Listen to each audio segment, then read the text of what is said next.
What's the worst, or I would say embarrassing mistake you've done in your career when it comes to hiring? Main thing is when it comes to understanding a person.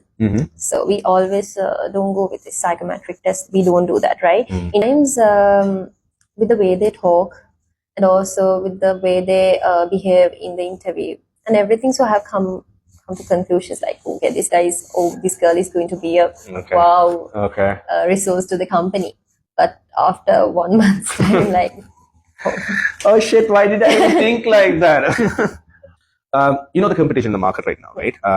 You got less jobs, but a lot of people are trying to apply for different jobs. What's the best way to stand out in a job application? So job applications. So before I tell that, I'll tell you a small thing. Like now, every day we are having lunch, right? So every day when we are having lunch, when we open our lunch box or maybe the lunch bag, we see like the curries, rice, or whatever we are having. So if it's not organized properly and if it's not in the proper texture, you don't feel like eating it, right? Correct. Yeah, the same thing. So some of the candidates, especially, I'm telling this to the undergrads or maybe the university students. So especially when we are getting CVs, sometimes if it's like a techie side CV or whatever, the IT recruitment side.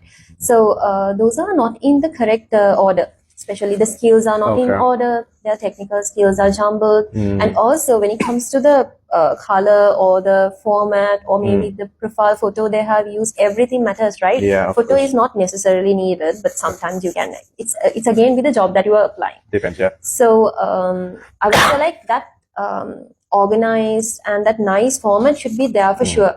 So we also want that like, that vibe to see his profile is good. So that doesn't reflect from certain profiles. So sometimes you don't feel like going down the profile. Okay. That's a good piece of advice for candidates who are actually watching and applying for jobs at the moment. Also for, like you said, the undergrads or interns. What's that one thing a candidate should never say in an interview? Well, when it comes to interviews, I love candidates who likes to build a conversation rather just going through the process and letting me ask them questions. So I asked one thing like, do you have any questions? So most of the candidates, I would say like almost 60% of the candidates out of 100, they say, no, I don't have any questions. Yeah.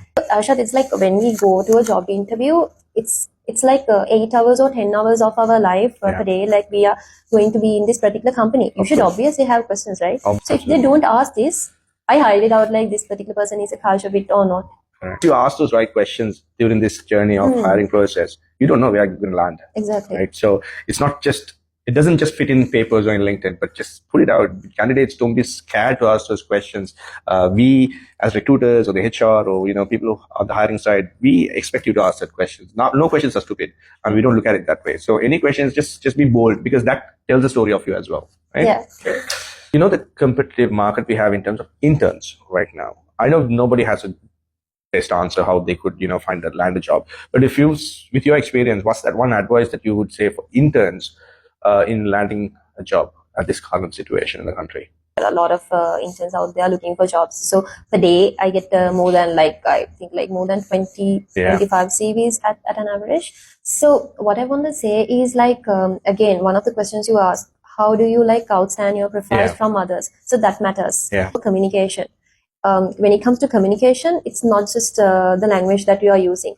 How you communicate. Do you want a job as a business analyst? Do you want a job as a project manager? We never know. Correct. Interns don't actually tell that also. Yeah. They say like whatever comes our way, that's fine. Correct. And also, don't just be on that mindset, I'll be only focusing on a job which is on site only in Sri Lanka.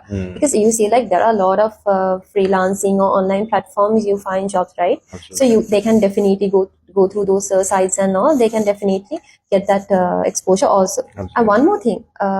So when it comes to the certifications, this is mainly for the tech candidates looking out. So certifications, if you want to be a let's say a project manager, what are the certifications externally you should follow other than your main education? So if they do that, we also feel they have this willingness to work, or they are keen on getting more exposure, getting more learnings, or that's education aside, right? And also the main thing, to keep their LinkedIn up to date. LinkedIn is like the best way I think they can find jobs. Not just having a LinkedIn profile, but how you optimize your LinkedIn profile, like you make your post or the newsletters or whatever, and keeping it that way. Absolutely. That's I think that's big advice for the interns out there. So you got quite a few insight from Shamilka in terms of how you could get ready. But and if you always feel free, we're on LinkedIn. It could be me, it could be Shamilka. That you always feel free to reach out to us for help, and we are more than willing to help you. With that note, we come to an end. I hope you guys have enjoyed the conversation with Shamilka today. Until we meet someone else, thank you so much for watching. And Shamilka, thank you so much for having us here. Yeah. And thank you for being a part of this session. Thank you so much, Ashraf. Thank you. Thank you. Bye.